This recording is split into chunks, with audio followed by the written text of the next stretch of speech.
Hey guys, Jamie here. I just thought I'd do a bit of a video today on pests in the garden.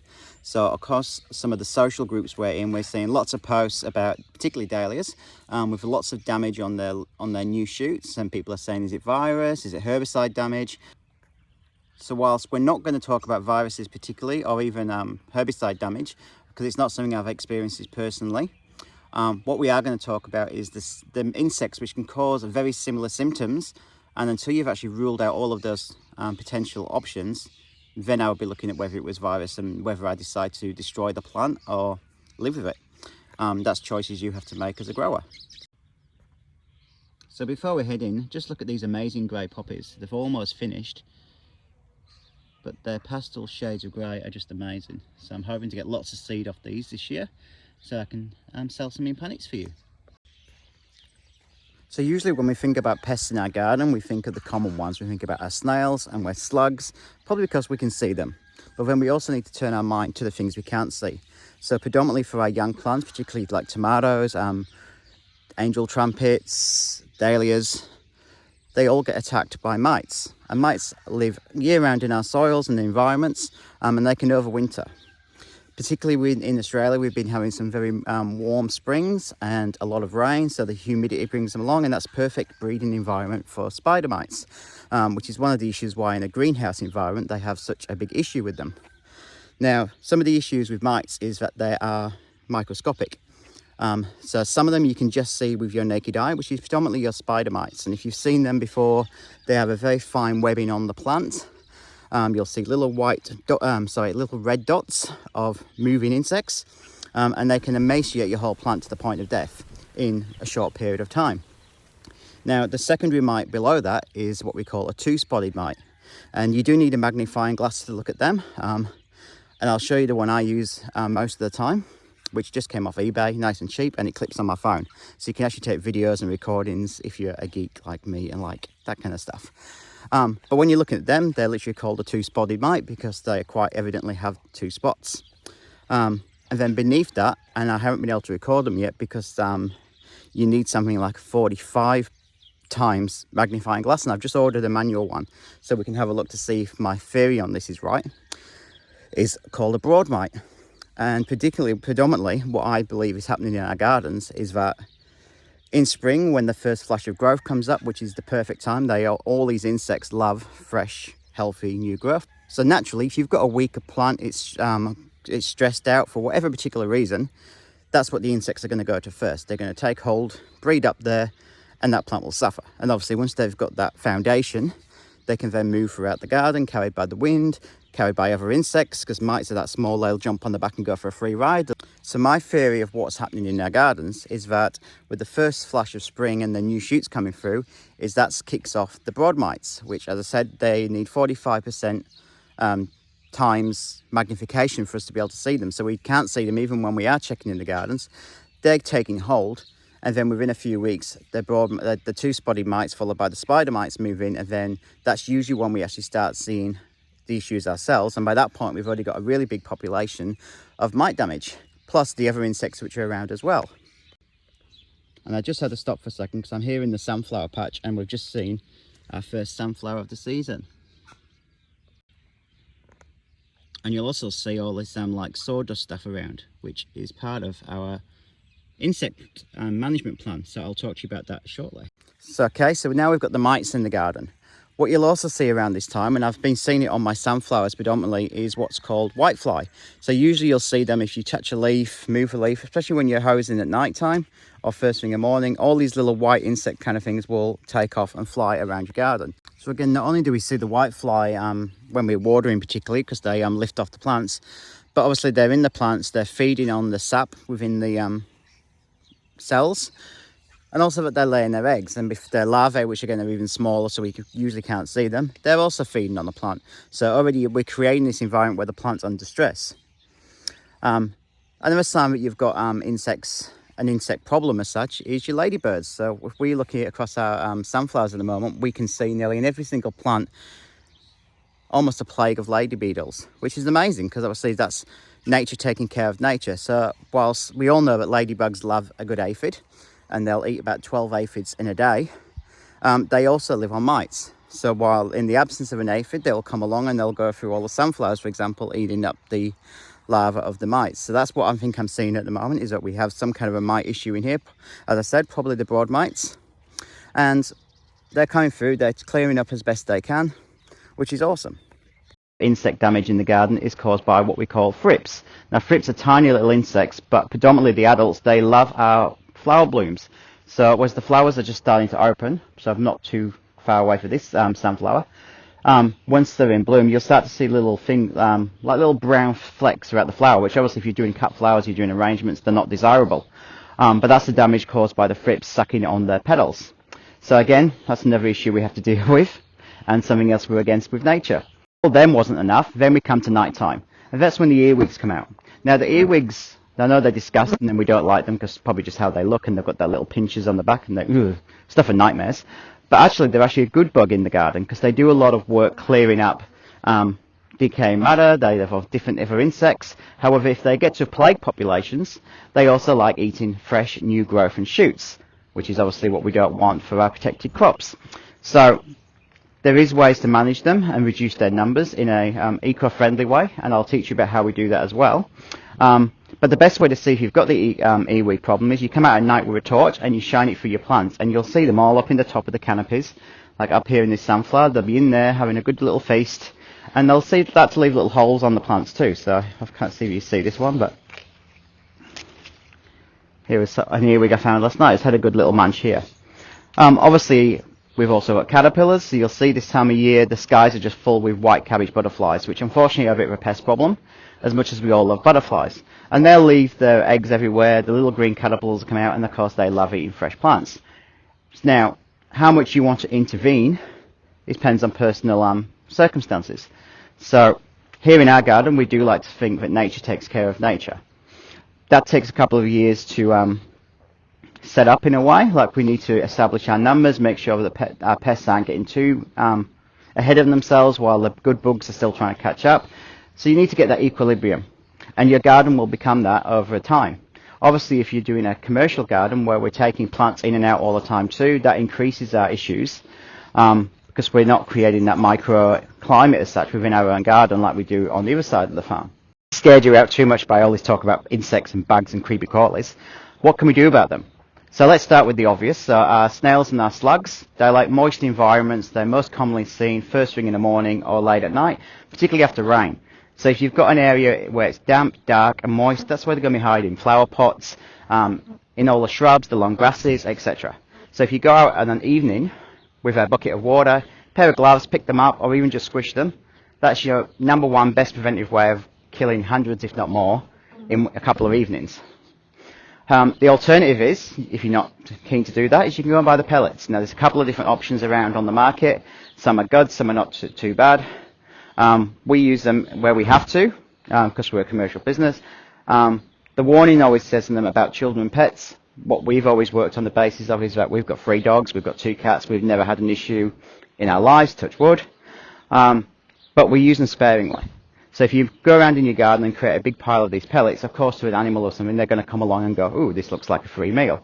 And they're obviously meant to taste attractively to some of these insects. So they do have a high content of grain usually, which obviously is detractant. And then in many cases, they're then a high level of copper, which causes the overdose in the slug or the snail and kills them off. So just use them sparingly, use them wisely, and make your own decisions on that. Now, there is coming onto the market, and it's very expensive at the moment, but it is a type of microscopic worm which you inoculate your soil with through sprays, and in theory that worm then comes up and lays an egg inside the snail's head or body, and then obviously that takes over the snail's ability to breed, keep living, and in time you wipe out your snail and slug population.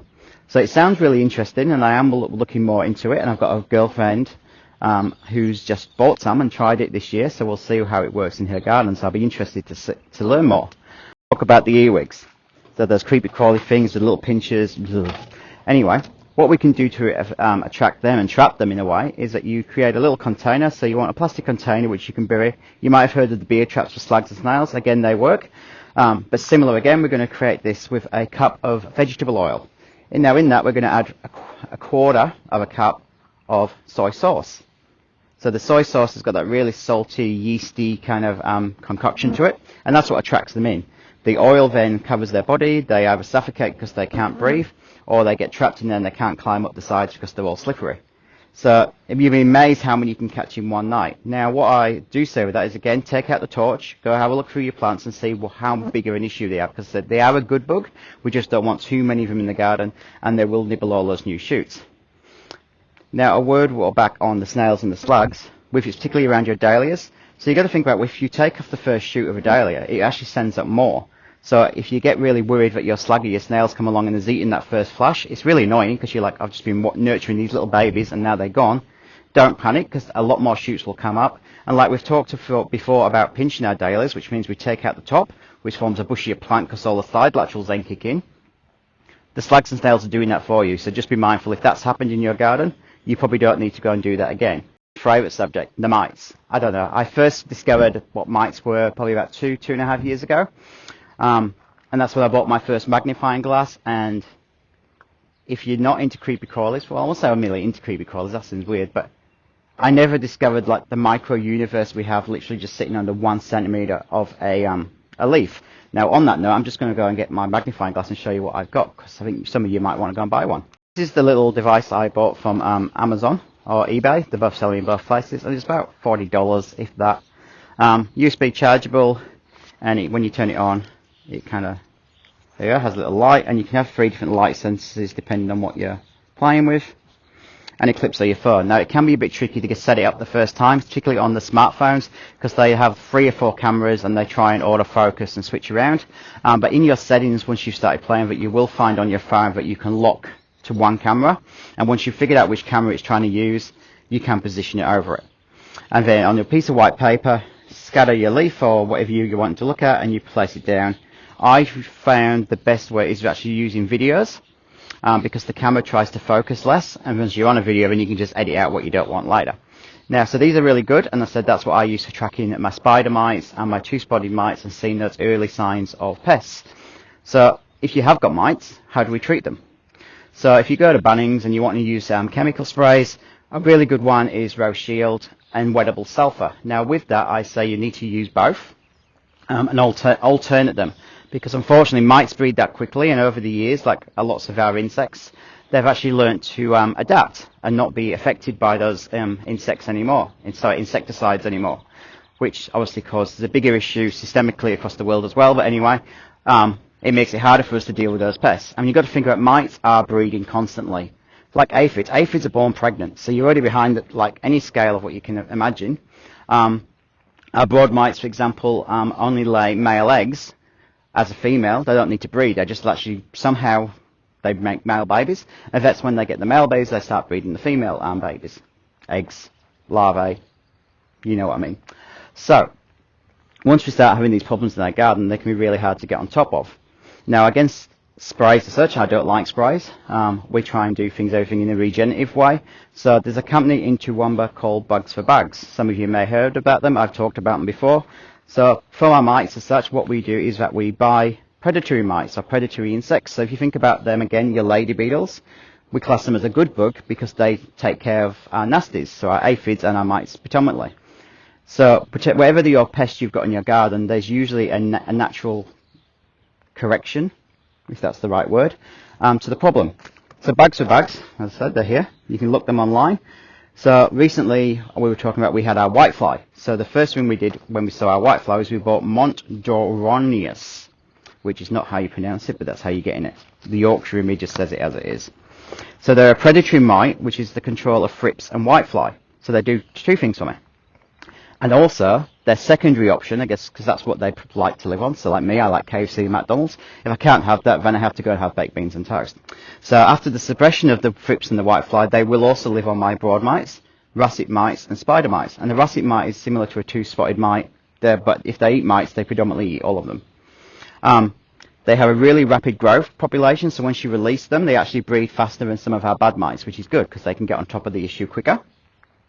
Now with them, you do need a couple of releases. So I would say throughout a whole season, we'll do 2 or 3 releases. And from Bugs for Bags, you can get them in a little container, which I'm going to show you in another video of how I release them. But they come in a container of 10,000 little mites.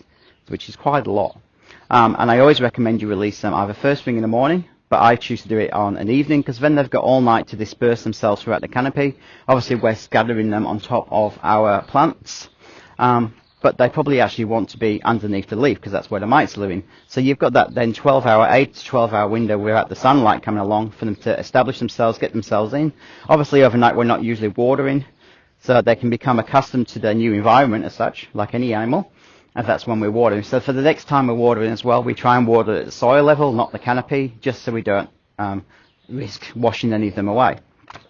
So also from bags to the bag, so this is the first ones we've just got and we released. We bought 10,000 of them for about $23 for 10,000 plus postage. You're about $30, which a bit of a commitment if you're going 30, 60, 90, but that's pretty much done our entire paddock of flowers, and will then give me some in the garden as well if we have issues in there over the year. So, and I think compared to what I would spend on chemicals and other sprays in the past, and Rose Shield, or even stronger ones which you can get through the ag stores, like you're probably about the same money-wise. Now another reason why I like them is, again, we talked about the mites being able to overcome our chemicals and be immune to them as such. Well, they're not going to get immune to something which wants to eat them. Not yet with ours, unless they get wings and learn to fly away, but, you know, that's evolution. So ultimately, they haven't come up with a way to stop them being treated by these. Now, the other thing of warning with these, though, is that if you've used chemical sprays before, obviously any chemical which you've used to kill a mite will also kill good mites. So on most situations, a good 2 to 3 weeks after using any chemical spray is what I would recommend before you get these guys. Now these guys will take about a week to come as well in the mail, express post, so that gives you a bit of timing as well if you're going to try them. The last reason why I love these guys is that they're working 24 hours a day, 7 days a week, and even me working all day hours we do and Gareth on the farm, that's not going to happen. So if you're going out with your spray gun and to keep on top of these mites, you'll probably have to spray every 2 days for 3 to 4 weeks to really break that cycle and bring those numbers down. Whereas these guys release once or twice a year and let them breed up and do their own thing. And I'd say, if you've bought one of your little handy things like I do, you can keep a track of them. So I like to go out and say, okay, well, this is where they're at, this is where they moved. And it's actually interesting to see that they do travel throughout the garden, and places I never released my good bugs, and they'll see them pop up as the season goes on. So we've talked about our thrips and our whitefly and the secondary mites. So the big issue with most people have got, as I said, was the broad mites and the spider mites. So how do we treat them? Again, bugs are bugs. They have another mite called Californicus, and there's one called Pacillimus. Now Pacillimus looks like a little red spider, and if you've got a huge massive infestation, those are your go-to. They're a bit more expensive, but they annihilate the issue pretty much. The only issue and reason why I don't particularly like them is that if you've let things get to the point you've got this big infestation, any insect or any control is going to be really difficult to manage. But also you're spending an outlay of money on these bugs, but once they've cleared up the infestation, they die. There's nothing else for them to live on, so that's the end of it. And obviously with seasons change and patterns change, if new mites come in, then you're back to square one, unless it's been a very quick turnover. Whereas your Californicuses, they will live in a wider environment of temperatures. So predominantly up here we can go from cold nights to hot days, humid, dry. So they're a really sturdy, hardy mite as such in that regard. Now that these will also live on other, not other insects. They will live on pollen. If they can't get mites, they'll live on other types of mites. So they're a lot more hardier throughout the garden and will keep going throughout the season. So we've just ordered a leader of them, which is, if 10,000 comes, I don't even know. But basically we could get them from the wholesalers in a bigger amount, and we'll just like obliterate the farm with them. We've used them the last season in smaller doses. We did 3 releases last year, so 30,000 in the 10,000 packs. And I can show you pictures where most people would have ripped a dahlia out of the ground if it was completely dead and just wasn't doing anything, to 3 months later and that plant's in full bloom. So for us personally, they've been lifesavers, and I said they just save so much time, effort, that we won't go without them. Here's some of the videos I've taken with this magnifying glass smart device thing, so you can see what your mite issue can be like when you can't see it in person. And what I'll show you on there is how you can then identify what some of the good mites are, because there might be, obviously these are naturally occurring insects as well, so just because we're introducing them doesn't mean that they're actually not here already. We're just trying to help bring those numbers down so we can have a beneficial year, grow lots of flowers, sell plants, but also that we're creating healthy plants in our gardens as well, which again reduces the risk of viruses and diseases and other outbreaks and all that kind of stuff. So I will show you some of these videos. If you're not into creepy crawly things, now's maybe not the time to keep watching, because as I said, these are all taken under that little lens, so you look like about this size on the leaf, and when you see what we're seeing, imagine that across an entire plant, and then you can really start to understand why the plants suffer so much. Anyway, before I go and show you these, I hope you have found this video helpful. Any questions, please drop them below in the comments. As I said, we're here to try and help and make sure you get the best out of your gardens and plants. And wishing you all a very healthy daily season and good year.